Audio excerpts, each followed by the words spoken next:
अच्छा जी। तो कल तो हमने एबीसी का पढ़ लिया था सारा, कि एक्टिविटी बेस्ड कॉस्टिंग होती क्या है। इसके आगे कुछ वो आएंगे, टेस्ट योर अंडरस्टैंडिंग, वो भी मैं करवाऊँगा सॉल्व। अब इसमें अगला टॉपिक उसने बताया कि एडवांटेजेस क्या हैं, हम ये यूज़ करेंगे तो क्या फ़ायदा होगा। तो वो कुछ एडवांटेजेस हैं उसके, कि जैसे कि एब्जॉर्प्शन कॉस्टिंग में हमने डिस्कस किया था कि हम ओवरऑल एफओएच फैक्ट्री ओवरहेड को हम एब्जॉर्ब करवा देते हैं, या तो सिर्फ लेबर आवर में या सिर्फ मशीन आवर में। उसकी वजह से हमें ये नहीं पता चलता कि ओवरहेड लगने की वजह क्या थी एग्जैक्टली। जैसे हमने अभी ऊपर पढ़ा था कि ओवरहेड लगने की बेशुमार वजूहत हैं, सेटअप कॉस्ट है या उसके अलावा जो चीज़ें हैं, मशीन आवर्स भी होते हैं उसमें। तो ये कहता है कि it provides a more accurate cost per unit. उससे हमें प्राइसिंग में मदद मिलती है, हमारी अपनी परफॉर्मेंस मैनेजमेंट अच्छी हो जाती है, डिसीजन मेकिंग हमारी इम्प्रूव हो जाती है। दूसरा वो कहता है it provide much better insight into what causes overhead cost. जैसे मैंने अभी कहा कि एक्चुअली हमारा ओवरहेड किस वजह से लग रहा है, ये हमें एबीसी में आइडेंटिफाई हो जाता है। फिर हम उस ओवरहेड को ज़्यादा अच्छे तरीके से कंट्रोल कर सकते हैं। अगर वो ज़्यादा लग रहा है तो हम उसको कम कर सकते हैं। जब हमें वजह नहीं पता होगी कि ओवरहेड लगने की वजह क्या है, तो हम उसको कंट्रोल नहीं कर सकेंगे। किसी भी चीज़ को कंट्रोल करना चाहते हैं, अगर हम कॉस्ट को कंट्रोल करना चाहते हैं, तो उस कॉस्ट की बेसिक वजह पता होना ज़रूरी है। तीसरा कहता है ABC recognises that overhead cost are not all related to production and sale volume. यानी ओवरहेड कई ऐसे होते हैं जिनका सेल वॉल्यूम या प्रोडक्शन वॉल्यूम के साथ कोई लेना देना नहीं होता। आप चीज़ें ज़्यादा बनाएं या कम बनाएं, तो कुछ ओवरहेड्स ऐसे होते हैं जिन पे कोई फ़र्क नहीं पड़ता। लेकिन जब हम एब्जॉर्प्शन कॉस्टिंग टेक्निक यूज़ करते हैं, तो उसमें हम उसको सारे ओवरहेड को यूनिट में एब्जॉर्ब करवाते हैं। अब जब यूनिट बढ़ेगी तो ओवरहेड भी बढ़ेगा, यूनिट्स कम होंगी तो ओवरहेड भी कम होंगे। लेकिन ये क्लियरली यहाँ बता रहा है कि बहुत सारे ओवरहेड्स ऐसे होते हैं जो एक्चुअली यूनिट के कम या ज़्यादा होने से कम ज़्यादा नहीं होते। मिसाल के तौर पे रेंट है।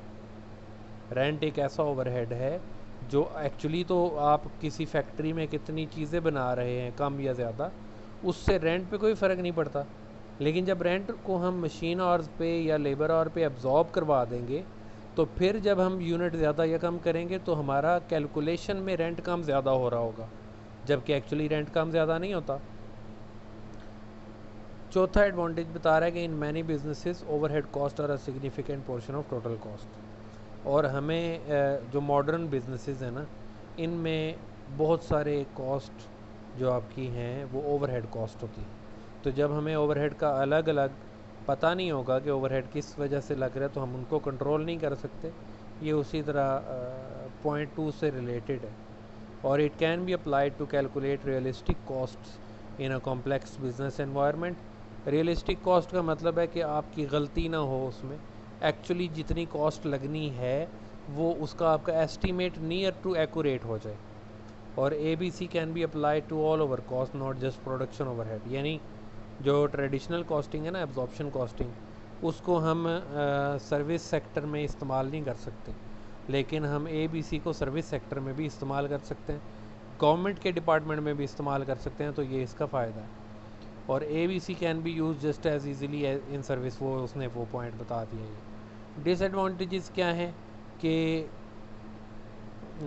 अगर आपका ओवरहेड वाक़यातन वॉल्यूम के साथ रिलेटेड है, मतलब आप ज़्यादा चीज़ें बनाते हैं तो ओवरहेड ज़्यादा हो जाता है, कम चीज़ें बनाते हैं तो ओवरहेड कम हो जाता है। ऐसे एनवायरनमेंट में ए बी सी को यूज़ करने का कोई फ़ायदा नहीं है। आपका टाइम ज़्यादा लग जाएगा और एक्चुअली आपको कोई बेनिफिट नहीं होगा। ऐसे एनवायरनमेंट में आप बेहतर है कि वही टेक्निक यूज़ करें, एब्जॉर्प्शन कॉस्टिंग वाली। और it is impossible to allocate all overhead cost to specific activities.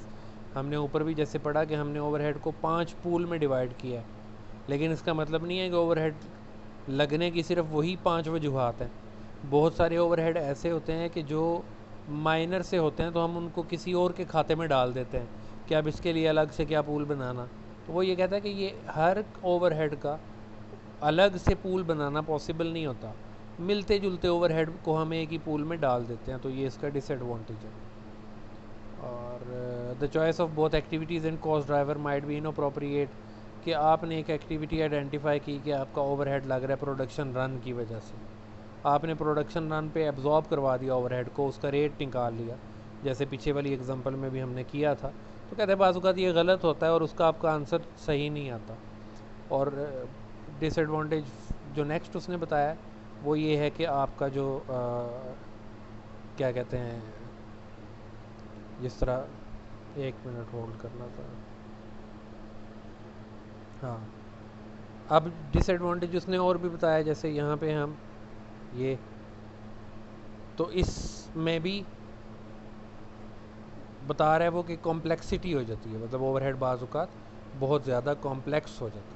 तो जब कॉम्प्लेक्स हो जाता है तो फिर हम उसको कैलकुलेट नहीं कर सकते सही तरीके से।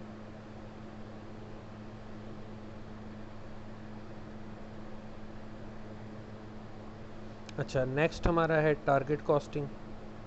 टारगेट कॉस्टिंग का कुछ बेस समझ लो कि टारगेट कॉस्टिंग इस्तेमाल होती है तब जब आप प्राइस अपनी मर्ज़ी की चार्ज नहीं कर सकते, किसी चीज़ की प्राइस ऑलरेडी मार्केट में सेट है, आप अपनी मर्ज़ी की कोई प्राइस चार्ज नहीं कर सकते, तो उस केस में आपके पास एक ही ऑप्शन है। अगर आप प्रॉफिट अर्न करना चाहते हैं तो आपको अपनी कॉस्ट को कंट्रोल करना पड़ेगा। मिसाल के तौर पे एक चीज़ 20 रुपए की सेल हो सकती है, 20 से ज़्यादा सेल ही नहीं हो सकती। तो अगर आप उस पर 4 रुपये प्रॉफिट अर्न करना चाहते हैं तो आपको अपनी कॉस्ट को 16 रुपये तक रोकना पड़ेगा, 16 रुपये तक रखना पड़ेगा, ताकि आपको अपना 4 रुपये प्रॉफिट मिल जाए। लेकिन आपने टारगेट रख लिया कि आपने 4 रुपये प्रॉफिट अर्न करना है, इसके बावजूद भी ये ज़रूरी नहीं कि आपको 4 रुपये प्रॉफिट अर्न हो जाए।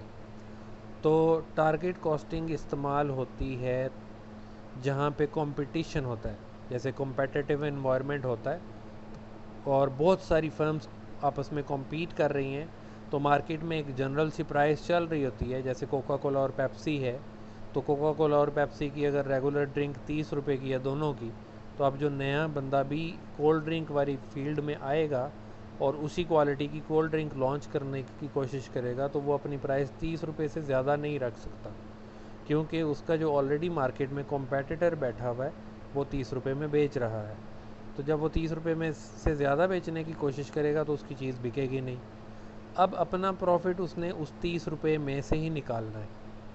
उस 30 रुपये में से जब उसने अपना प्रॉफिट निकालना है तो इसका मतलब है उसको अपनी कॉस्ट लिमिटेड रखनी पड़ेगी अपने टारगेट प्रॉफिट के अकॉर्डिंग। मतलब उसने अपना टारगेट रख लिया कि मैंने 30 रुपये में से 5 रुपये प्रॉफिट अर्न करना है, ये उसका टारगेट प्रॉफिट।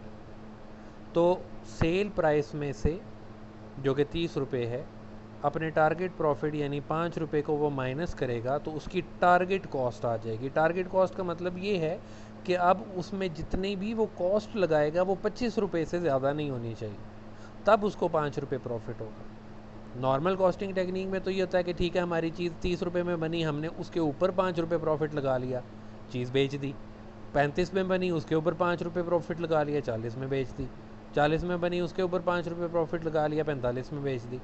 लेकिन टारगेट कॉस्टिंग में आप अपनी मर्ज़ी की प्राइस सेट ही नहीं कर सकते, प्राइस ऑलरेडी मार्केट में सेट है, आपको वही प्राइस फॉलो करनी है, इसलिए आपको अपनी कॉस्ट को कंट्रोल करना पड़ेगा। कॉस्ट को कंट्रोल करने के लिए पहले आप देखेंगे कि मेरी कॉस्ट कितनी होनी चाहिए, वो कितनी होनी चाहिए के लिए आपका टारगेट प्रॉफिट है कि सेल प्राइस में से आप जितना प्रॉफिट अर्न करना चाहते हैं वो माइनस कर दें, तो जो आंसर आएगा वो आपकी टारगेट कॉस्ट है। तो डिफ़ाइन क्या कर रहा है कि target cost is a product cost estimate derived by subtracting a desired profit यानी target profit margin from a competitive market price.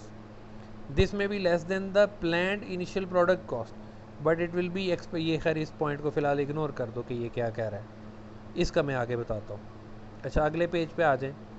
कहता है कि conventional approach to produce product costing is an internal approach. Internal approach का मतलब ये है कि आपकी जो भी कॉस्ट आई, आपने अपनी मर्ज़ी का प्रॉफिट रखा उस पर और उसको बेच दिया किसी भी प्राइस पे। एक्सटर्नल अप्रोच जो ये टारगेट कॉस्टिंग है, ये एक्सटर्नल अप्रोच है। एक्सटर्नल अप्रोच का मतलब ये है कि प्राइस एक्सटर्नल एनवायरनमेंट में यानी मार्केट में ऑलरेडी सेट हो चुकी है, आपको वो एक्सटर्नल प्राइस को फॉलो करना पड़ेगा। आप अपनी प्राइस अपनी मर्ज़ी की सिलेक्ट नहीं कर सकते, अपनी मर्ज़ी की प्राइस आप सेट नहीं कर सकते। इसकी वजह से आपको एक्सटर्नल प्राइस को फॉलो करना पड़ेगा और उसमें से ही अपना प्रॉफिट निकालना पड़ेगा। और उसकी कहानी उसने बीच में लिख दी है कि मार्केट डिमांड एक सेट प्राइस के ऊपर है, अगर आप प्राइस उससे ज़्यादा चार्ज करेंगे तो आपकी डिमांड पूरी नहीं होगी या इवन आपसे कस्टमर परचेज़ ही नहीं करेगा। मतलब अगर एक बंदे को पेप्सी या कोका कोला 30 रुपये में मिल रही है और आप अपनी प्रोडक्ट लॉन्च कर रहे हैं तो वो आपसे 35 में क्यों लेगा, जबकि आपकी प्रोडक्ट है भी नहीं और कंपेटिटर की प्रोडक्ट ऑलरेडी मार्केट में चल रही है। इसलिए आपको उनकी प्राइस कम से कम फॉलो करनी पड़ती है। तो ये बीच में जो एक लाइन लिखी है कि target costing is designed primarily to avoid this problem, कि आप इस टारगेट कॉस्टिंग को यूज़ करते हैं कि ये जो प्राइस आप अपनी मर्ज़ी की चार्ज नहीं कर सकते, आपको मार्केट प्राइस फॉलो करनी पड़ती है, तो उसमें से अगर आप प्रॉफिट निकालना चाहते हैं उसका ये फिर सॉल्यूशन ये है कि आप टारगेट कॉस्टिंग टेक्निक को यूज़ करें। अब इसका बड़ा आसान सा तरीकाकार है, ये जो कहानी इसने लिखी है बीच में ये आप ख़ुद पढ़ लोगे। इसका तरीकाकार ये होता है कि आपको एक टारगेट प्राइस उसने मार्केट में दी हुई है और टारगेट प्राइस के अकॉर्डिंगली आपने अपनी प्राइस सेट करनी है, यानी अपना मार्जिन सेट करना है। मिसाल के तौर पे आपको उसने टारगेट प्राइस दी हुई है, वो कहता है कि वह एक चीज़ बिकेगी 30 में, ठीक है। 30 में आप चाहते हैं कि आप अपना $5 प्रॉफिट अर्न कर लें, वो $5 आप माइनस कर दें तो आपकी जो टारगेट कॉस्ट है ना वो आ गई $25 या 25 रुपये, ठीक हो गया। अब ये जो $25 या 25 रुपये आपकी टारगेट कॉस्ट है, ये ज़रूरी नहीं है कि आप अचीव कर लें। आपको ये टारगेट कॉस्ट लाजमी तौर पे ये नहीं है कि आपको मिल जाएगी। मुमकिन है कि आपकी जो एक्चुअल कॉस्ट हो वो इससे ज़्यादा हो, वो इससे कम भी हो सकती है, इससे ज़्यादा भी हो सकती है, लेकिन ज़रूरी नहीं है कि वो आपको इतनी एग्जैक्ट मिल जाए जितनी कि आप चाहते हैं। इसलिए आप इसको क्या करते हैं कि एक नई चीज़ फाइंड करते हैं, और वो नई चीज़ क्या है, वो नई चीज़ है जिसको हम कहते हैं जी, इधर हम उसको थोड़ा सा सॉल्व कर लेते हैं खाली जगह पे। वो नई चीज़ है आपकी एक्सपेक्टेड कॉस्ट। अच्छा, एक्सपेक्टेड कॉस्ट का मतलब क्या है उसको भी समझ लें। एक्सपेक्टेड कॉस्ट ये होती है कि आपने अपना टारगेट तो रखा हुआ है कि आपकी टारगेट कॉस्ट होनी चाहिए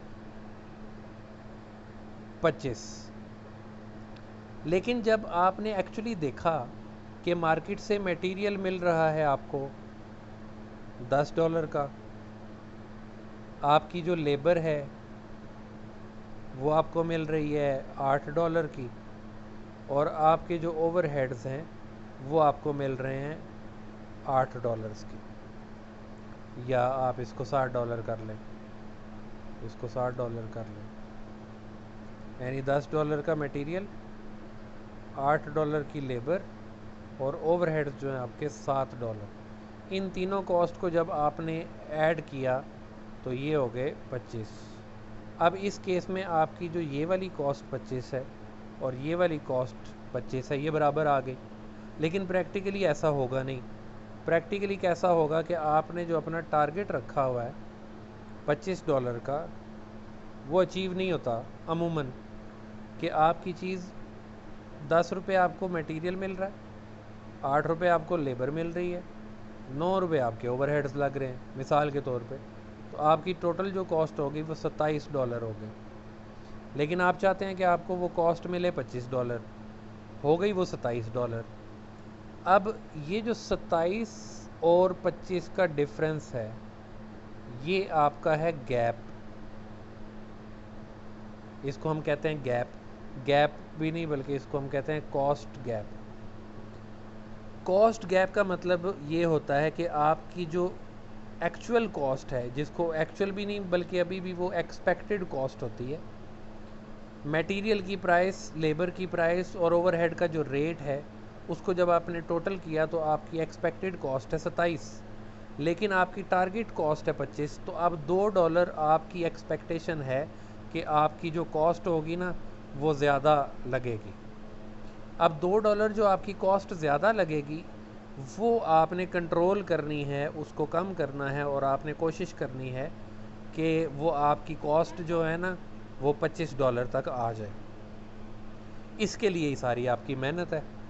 अब उसको हम देखते हैं कि वो दौड़ आ सकती है या नहीं आ सकती, वो अब हम आगे उसको रीड करते हैं थोड़ा सा। अच्छा, अब वापस अगर आए बुक पे तो आप देखेंगे कि वो इसमें आगे कहानी लिख रहा है कि the starting point for target costing is an estimate of a selling price for a new product that will enable a film to capture a required share of firm to capture a required share of the market. The next step is to reduce this figure by the firm required level of profit. This will take into account the return required. ये खैर सारी कहानी उसने लिखी हुई है। In essence, conventional costing and price method can be described as bottom up in their approach. They start with internal cost and built up to a selling price. Target costing is top down approach. Top down approach इसको इसलिए कहता है कि sale price आपने पहले market से ली, उसके मुताबिक अपनी कॉस्ट को सेट किया कि हमारी कॉस्ट $25 से ज़्यादा ना हो, और $25 के लिए आपने कोशिश की कि जब हमने देखा कि हमारी एक्चुअल प्राइस तो $27 कॉस्ट हमारी जा रही है तो $2 ज़्यादा लग रही है, तो अब आपकी सारी एफर्ट इस बात पे होगी कि आप उस $2 को रिड्यूस करें और अपनी कॉस्ट को 25 तक लेके आएँ। वो 100% टारगेट अचीव तो नहीं होगा, लेकिन आपकी कोशिश यही होगी। तो टारगेट कॉस्टिंग में ये होता है। अभी इसके न्यूमेरिकल क्वेश्चन यहाँ नहीं दिए हुए, वो असल में ये सारी कॉस्टिंग टेक्निक तफसील में जो पढ़ाएगा वो F5 में पढ़ाएगा। चौथी जो टेक्निक है वो लाइफ साइकिल कॉस्टिंग है। Life cycle costing modern costing technique में सबसे आसान टेक्निक है। इसमें सादी सी बात होती है, प्रोडक्ट लाइफ साइकिल आपने पढ़ा हुआ है, प्रोडक्ट लाइफ साइकिल के बारे में आप जानते हैं। अगर नहीं जानते तो वो मैं आपको बता देता हूँ कि जब भी आप कोई नई प्रोडक्ट बनाते हैं तो प्रोडक्ट बनाने से पहले मार्केट रिसर्च होती है। मार्केट रिसर्च जब आपकी कंप्लीट हो जाती है तो उसके बाद आप प्रोडक्ट को मार्केट में लॉन्च कर देते हैं। अच्छा, जैसे ये आपका इस तरफ हो गया टाइम और इस तरफ हो जाती हैं यूनिट्स। पहले आपका ग्राफ चल रहा है यहाँ पे कि आपने अभी तक प्रोडक्ट जो है ना वो मार्केट में लॉन्च ही नहीं की। जब आप मार्केट में प्रोडक्ट लॉन्च ही नहीं की तो इसका मतलब ये हुआ कि आप रिसर्च फेज़ में हैं और अभी आप देख रहे हैं कि क्या आपको प्रोडक्ट मार्केट में लॉन्च करनी चाहिए या नहीं करनी चाहिए। तो ये जो फेज़ है ना ये आपका यहाँ तक, ये आपका होता है R&D phase, research and development phase. जब आपने प्रोडक्ट रिसर्च फाइनल कर ली, अब आपने प्रोडक्ट मार्केट में लॉन्च कर दी, तो आपकी प्रोडक्ट सेल होना शुरू हो जाएगी, ग्राफ ऊपर की तरफ जाना शुरू हो जाएगा। ये आपका इंट्रोडक्शन फेज़ है। फिर एक लेवल ऐसा आएगा कि आपकी प्रोडक्ट टॉप लेवल पे पहुंचेगी। यहाँ पे आपने इंट्रोड्यूस किए तो यहाँ पे ग्रोथ स्टेज भी आ गई। ग्रोथ करने के बाद ये टॉप लेवल पे पहुंच गई, ये इसका बूम लेवल पॉइंट है। इसके बाद आपकी प्रोडक्ट डिक्लाइन करना शुरू कर देगी और एक लेवल ऐसा आएगा कि आपकी प्रोडक्ट की सेल ज़ीरो हो जाएगी। अब ये जो पूरा यहाँ से लेके यहाँ तक का साइकिल है ना, ये आपका प्रोडक्ट लाइफ साइकिल है। इसमें आपकी यहाँ तक तो ज़ीरो प्रोडक्ट सेल हुई, यहाँ तक सपोज़ आपकी 3000 सेल हुई, यहाँ पे आगे 2000 और सेल हो गई, यहाँ पे आपकी 10,000 और सेल हो गई, और डिक्लाइन फेज़ में आपकी फिर कुछ सेल हुई। जैसे आपकी 2000 यहाँ सेल हुई, 5000 यहाँ सेल हुई, 10,000 यहाँ सेल हुई और 3000 यहाँ सेल हुई। अब टोटल मिला के अगर आप देखो तो आपकी प्रोडक्ट 20,000 सेल हुई हैं। फिर आप क्या करोगे कि हर फेज़ की, ये जो पाँचों फेज़ हैं रिसर्च एंड डेवलपमेंट के समेत, इन सब की कॉस्ट का टोटल करोगे। फॉर एग्ज़ाम्पल जब आपने पाँचों फेजेस की कॉस्ट का टोटल किया तो वो टोटल आपके पास आया 10 लाख।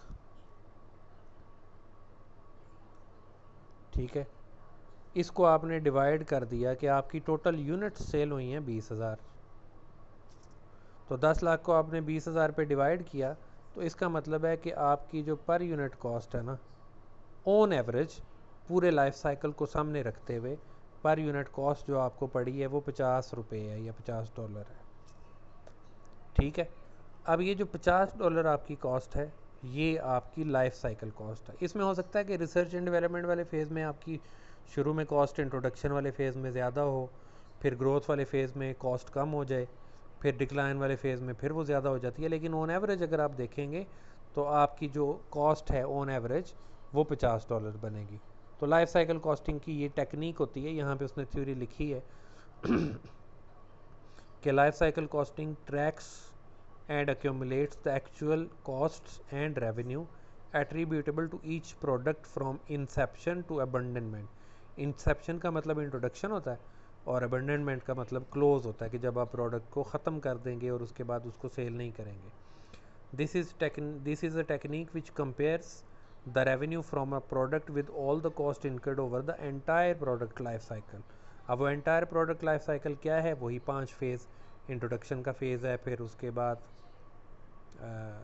पहले रिसर्च एंड डेवलपमेंट है, फिर इंट्रोडक्शन है, फिर ग्रोथ है, फिर उसका बूम है या पीक है और उसके बाद डिक्लाइन है। तो पांचों फेजेस में सारी कॉस्ट को ऐड कर लेंगे और उन 5 फेजेस में टोटल नंबर ऑफ़ यूनिट जितने सेल हुए उनको भी कैलकुलेट कर लेंगे और उसमें हम उसको, जैसे ये नीचे उसने पूरा ग्राफ बनाया हुआ है, वो ये कह रहा है कि आप जब डेवलपमेंट और इंट्रोडक्शन वाले फेज़ में होते हैं ना, तो इस फेज़ में आपकी कॉस्ट बहुत ज़्यादा होती है जबकि आपका सेल इतनी ज़्यादा नहीं होती, इसलिए आप अमूमन इस इंट्रोडक्शन वाले फ़ेज़ तक लॉस में होते हैं। फिर जैसे जैसे आपकी प्रोडक्ट ग्रो करती है तो ग्रोथ के साथ आपका ना वो बढ़ना शुरू हो जाता है प्रॉफिट, यानी जब आप यहाँ पे ग्रो कर रहे हैं तो उस तरफ आपका प्रॉफिट भी बढ़ रहा है। फिर आप मेचोरिटी पे आ गए और आपका प्रॉफिट है उसमें भी, मेचोरिटी फेज़ में भी, लेकिन जब आप मेचोरिटी से दोबारा डिक्लाइन की तरफ जाएंगे तो फिर आपका जो प्रॉफिट है वो कम होना शुरू हो जाएगा और फिर लॉस हो जाएगा। तो इस तरफ टाइम आ गया, उस तरफ नंबर ऑफ़ यूनिट सोल्ड आ गई। फेजेस को उसने एक्सप्लेन कर दिया जो मैंने आपको बता दिया कि कैसे कैसे होता है। इसको थ्योरी को पढ़ लेना, अगर कोई क्वेश्चन हो तो आप पूछ सकते हैं। एडवांटेजेस क्या हैं इसमें? एडवांटेज ये है कि आप पूरी लाइफ साइकिल की सारी कॉस्ट को सामने रखते हैं और उसके मुताबिक अपनी कॉस्टिंग करते हैं और अपनी फिजिबिलिटी बनाते हैं। फिर accumulated cost at any stage can be compared with life cycle budget cost, मतलब आपके 5 फेजेज़ हैं, आपने हर फेज़ का बजट भी बनाया होगा कि हमारी रिसर्च एंड डेवलपमेंट में इतने पैसे लगेंगे, फिर इंट्रोडक्शन फेज़ में हमारी इतनी कॉस्ट लगेगी, ग्रोथ में इतनी लगेगी। आप हर स्टेज के बजट को एक्चुअल रिजल्ट्स के साथ कंपेयर करके अपनी प्लानिंग को और कंट्रोल मेजरमेंट को सही कर सकते हैं, दुरुस्त कर सकते हैं। और we can compare this approach with more traditional management accounting practices. तो ये उसी तरह ही है कि हम पीरियोडिक अकाउंट्स बनाते हैं, तो इसमें भी ये खैर पॉइंट रीड करने वाले हैं, इसमें कोई नई चीज़ नहीं है। ये आप पढ़ लोगे तो कोई क्वेश्चन हुआ तो वो इससे पूछ लेना, क्योंकि इस पर एक्सप्लेनेशन देने की कोई ख़ास ज़रूरत नहीं है। अच्छा, ये पॉइंट एक अहम है, वो कहता है कि जो डिज़ाइन कॉस्ट होती है ना, वो आपकी रिसर्च एंड डेवलपमेंट फेज़ में जो लगती है वो around 70% of a product cost are often incurred as a design and development stage. बाकी जो जब आपने प्रोडक्ट मार्केट में लॉन्च कर दी फिर तो वही है, मटेरियल कॉस्ट है, लेबर कॉस्ट, ओवरहेड। लेकिन आपने जितनी इन्वेस्टमेंट करनी है मशीनरी के ऊपर, बिल्डिंग के ऊपर, प्रोडक्ट को डिज़ाइन करवाना है, उसके प्रोटोटाइप डिज़ाइन करवाने हैं, रिसर्चर बिठाने हैं, वो प्रोडक्ट को टेस्ट करेंगे, ये सारी कॉस्ट तो रिसर्च एंड डेवलपमेंट फेज़ में लगी। आगे तो रूटीन की कॉस्ट है, material labour overhead, material labour overhead, वो हर स्टेज में यही है। और आखिर में जाके जो आपकी अबंडनमेंट स्टेज होती है, जिसको हम डिक्लाइन स्टेज भी कहते हैं, वहाँ पे आपकी फिर ना डी कमीशनिंग कॉस्ट होती है। डी कमीशनिंग है कि अब आपने फैक्ट्री ख़त्म करनी है, सारी मशीनें बेचनी हैं, लेबर को निकालना है, उनको भी पैसे देने पड़ेंगे, तो ये सारी वो डी कमीशनिंग कॉस्ट होती है। लेकिन 70% जो प्रोडक्ट की कॉस्ट है वो लाइफ साइकिल के शुरू में यानी डेवलपमेंट फेज़ में लगती है। Decision made then commit the organization to incur the cost at a later date because the design of the product determine the number of components, the production method। अच्छा, component क्या होते हैं ये भी आपने वैसे तो पढ़ी हुई चीज़, कंपोनेंट से सादी सी मिसाल ये है कि गाड़ी की हेडलाइट है वो गाड़ी का कंपोनेंट है। तो वो कहता है कि जब आप अपना डिज़ाइन बनाएंगे ना, जैसे मोबाइल बनाया है, अब आपने डिज़ाइन स्टेज में ये फैसला किया है कि उसमें कितने कैमरे लगने हैं। जैसे अब लेटेस्ट 4 कैमरों वाले 3 कैमरों वाले फ़ोन आ गए हैं, तो डिज़ाइन स्टेज में आपने फैसला कर लिया कि अच्छा इसमें 3 कंपोनेंट तो लगेंगे कैमरे के, 4 चौथा फ्रंट कैमरे का हो जाएगा। फिर कंपोनेंट क्या है, उसमें आपने वो देना है फिंगरप्रिंट सेंसर देना है या नहीं देना, वो अलग कंपोनेंट है।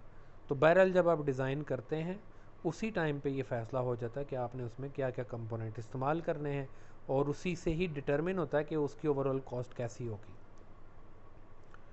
The cost at a later date because the design, अच्छा the production method, it is absolutely vital therefore that design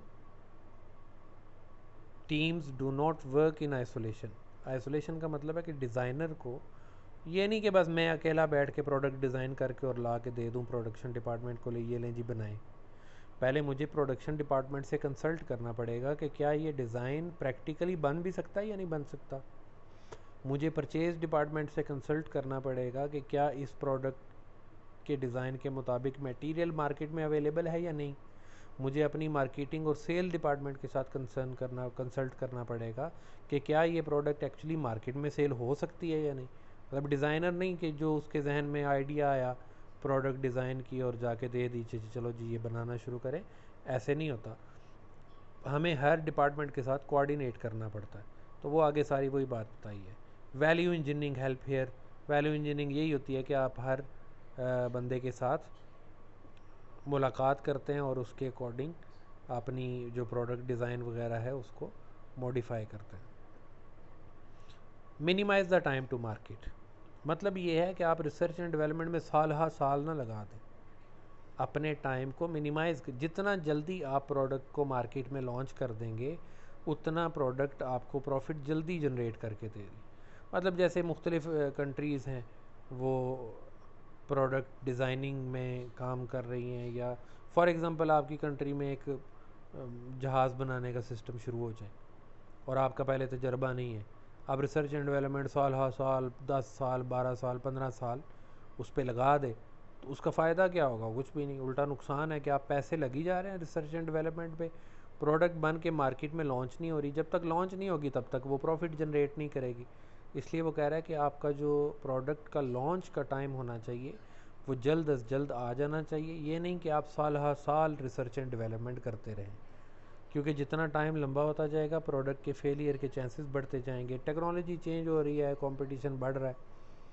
तो यही बात उसने तीसरी लाइन में लिखी है यहाँ पे कि the competitor will monitor each other closely so that they can launch a rival product as soon as possible in order to maintain profitability. It is vital therefore for the first organization to launch its products as quickly as possible after the concept। इसलिए वो कहता है कि वरना आपके पीछे पीछे वो आ जाएंगे, competitors आ जाएंगे, competitors देख लेंगे कि अच्छा ये बंदा इस पे रिसर्च कर रहा है, वो हो सकता है आपसे पहले रिसर्च करें और मार्केट में प्रोडक्ट को लॉन्च भी कर दें। फिर कहता है maximize the length of life cycle. Length of life cycle maximize कैसे होती है इसको भी डिस्कस कर लेते हैं थोड़ा सा ड्रॉ करके। कि जैसे देखो कि आपने ऊपर ग्राफ में देखा कि फॉर एग्ज़ाम्पल आपका जो लाइफ साइकिल है वो ये है, ये आपकी कोशिश होगी कि इस लाइफ साइकिल को आप यहाँ से डिक्लाइन की तरफ ना जाने दें बल्कि इसको एक्सटेंड कर रहे ताकि आपकी और ज़्यादा चीज़ें बिकें। तो वो यही कह रहा है कि आपकी कोशिश यही होनी चाहिए कि आप अपने प्रोडक्ट के लाइफ साइकिल को लंबा सा लंबा करें। जितना प्रोडक्ट लाइफ साइकिल लंबा होगा उतनी ज़्यादा चीज़ें आपकी सेल हो जाएंगी। तो ये बात उसने यहाँ लिखी है। सारी कहानी वही है, बीच में एक एग्जांपल दी है। The implication of life cycle costing. Implication का मतलब ये होता है कि प्रैक्टिकली उसको आप कैसे अप्लाई करते हैं या प्रैक्टिकल नज़र से कैसे देखते हैं उसको। कहते हैं प्राइसिंग में यूज़ होके प्राइसिंग डिसीजन, जैसे अगर हम इनिशियल कॉस्ट की बेस पे प्राइस करें तो इनिशियल कॉस्ट हो सकता है हमारी पर यूनिट 70 रुपये हो, हम प्रोडक्ट को सेल करेंगे 90 रुपये में, प्रोडक्ट की प्राइस बहुत ज़्यादा हो जाएगी, उससे हमें क्या होगा कि प्रोडक्ट सेल नहीं होगी। लेकिन जब हमने लाइफ साइकिल कॉस्टिंग से ये अंदाज़ा लगा लिया कि हमारी ऑन एवरेज कॉस्ट 50 रुपये है, अब हम वो प्रोडक्ट 65 में 70 में बेच देंगे। अब शुरू में हमें अकाउंटिंग बुक्स में लॉस नज़र आ रहा होगा, लेकिन जब हमारा प्रोडक्ट का लाइफ साइकिल पूरा होगा तो अल्टीमेटली हम प्रॉफिट में जा रहे होंगे। तो इससे क्या कहता है कि प्राइसिंग में आपको हेल्प मिलती है। दूसरा जो इसकी इम्प्लीकेशन है वो है डिसीजन मेकिंग। डिसीजन मेकिंग का मतलब ये होता है कि जब आपका लाइफ साइकिल कॉस्ट आप सारी उसकी लिख लेते हैं कि इस लाइफ साइकिल के इस फेज़ में इतनी कॉस्ट लगेगी, इतनी इस दूसरे फेज़ में इतनी लगेगी, तीसरे फेज़ में इतनी लगेगी, तो अब हम अपनी प्लानिंग और डिसीजन मेकिंग कर सकते हैं उसकी बेस पे। और हम ये देख सकते हैं कि अच्छा टोटल हमारी कॉस्ट तो लगेगी 20 लाख, तो क्या हम अपनी 20,000 यूनिट बेच के, या 10 लाख कॉस्ट लगेगी तो 20,000 यूनिट बेच के क्या हम वो कॉस्ट रिकवर कर सकते हैं और अब हम प्रॉफिट अर्न कर सकते हैं या नहीं कर सकते। अगर प्रॉफिट हम अर्न नहीं कर सकते तो फिर हमें वो प्रोडक्ट बनाने का फ़ायदा ही नहीं है। फिर वो आगे वो जो कह रहा है कि life cycle costing allows an analysis of link between business functions and decision taken now to reduce research and development cost. कि वो खैर अगर आप डिसीजन रिसर्च एंड डेवलपमेंट कर रहे हैं और आपने करोड़ों रुपए उस पर लगा दिए और एंड पे आपने फैसला कर लिया कि अच्छा ये प्रोडक्ट तो बनाई नहीं जा सकती, तो फिर वो जो करोड़ों रुपए लगाए हैं वो तो ज़ाया हो गए। इसलिए वो कहता है कि ये डिसीजन मेकिंग में आपको हेल्प करती है। फिर इसी तरह परफॉर्मेंस मैनेजमेंट में कंट्रोल बेहतर हो जाता है। कंट्रोल बेहतर इसलिए हो जाता है कि आपका बजट भी बना हुआ है, आपकी एक्चुअल कॉस्ट भी साथ साथ आपके सामने आ रही हैं, तो आप एक्चुअल और बजट को कंपेयर करके तो उसको कंट्रोल कर सकते हैं। Improved reporting costs such as research and development and marketing are traditionally reported on an aggregate basis for all product। अब लाइफ साइकिल कॉस्टिंग में हम क्या करेंगे कि अगर हमने 4 प्रोडक्ट के ऊपर रिसर्च की है तो चारों की जो कॉस्ट होगी वो हम अलग अलग रखेंगे। फिर इसमें एक नेक्स्ट जो उसने टॉपिक दिया है ये टोटल क्वालिटी मैनेजमेंट। इसका इंट्रोडक्शन आज पढ़ेंगे और फिर इसका लेक्चर 2 में इसको फर्दर हम देखेंगे। टोटल क्वालिटी मैनेजमेंट का मतलब ये होता है, इसमें 3 एलिमेंट है, टोटल, क्वालिटी और मैनेजमेंट। इसका मतलब ये होता है कि टोटल से मुराद ये है कि ऑर्गेनाइजेशन में काम करने वाला और ऑर्गेनाइजेशन के बाहर जितने भी लोग किसी पर्टिकुलर ऑर्गेनाइजेशन से रिलेटेड हैं, यानी इंटरनल स्टेक होल्डर्स और एक्सटर्नल स्टेक होल्डर्स, ये सारे लोग इन्वॉल्व होंगे प्रोडक्ट की इम्प्रूव करने में, प्रोडक्ट की क्वालिटी को बेहतर करने में और प्रोडक्ट को बेहतर से बेहतर बनाने में। तो total means that everyone in the value chain is involved in process including employees, customer and suppliers. Supplier कैसे इन्वॉल्व होगा कि वो आपको अच्छा मटेरियल प्रोवाइड करे, कस्टमर कैसे इन्वॉल्व होगा कि वो अपनी एक्चुअल डिमांड बताए कि मुझे किस तरह की चीज़ चाहिए, एम्प्लॉई कैसे इन्वॉल्व होगा कि वो एफिशिएंटली काम करे ताकि कॉस्ट रिड्यूस हो। क्वालिटी से मुराद वो कहता है कि product and services must meet the customer demand. यानी क्वालिटी क्या है, अगर आपकी प्रोडक्ट कस्टमर की डिमांड को मीट कर रही है तो इसका मतलब आपकी प्रोडक्ट क्वालिटी प्रोडक्ट है। और मैनेज का मतलब ये है कि quality is actively managed rather than controlled. Control और मैनेजमेंट में ये फ़र्क होता है कि मैनेजमेंट में आप किसी गलती को अकर या उसको गलती होने से ही रोकते हैं, जबकि कंट्रोल में ये होता है कि एक दफ़ा गलती हो जाती है तो फिर आप दोबारा होने नहीं देना, ये कंट्रोल है। इसलिए कहता है कि मैनेजमेंट का मुराद ये कि गलती को होने ही ना दे, प्रिवेंट करें, कोई भी प्रॉब्लम आए ही ना। यानी अगर आप घर से निकलें और आपने कॉलेज जाना है या ऑफिस जाना है तो आप पहले चेक कर लें कि गाड़ी में पेट्रोल पूरा है, उसके इंडिकेटर काम कर रहे हैं, उसका सारा कुछ। ये नहीं कि रास्ते में जाके आपकी गाड़ी बंद हो जाए और फिर आप इंतज़ार में खड़े हैं कि अब कोई बंदा आए और वो आपको मैकेनिक आए और वो सही करके दे। तो ये लेक्चर आज का इतना ही है, इसको सुने। इससे रिलेटेड अगर आपके कोई क्वेश्चन है तो वो फिर आप पूछ लें।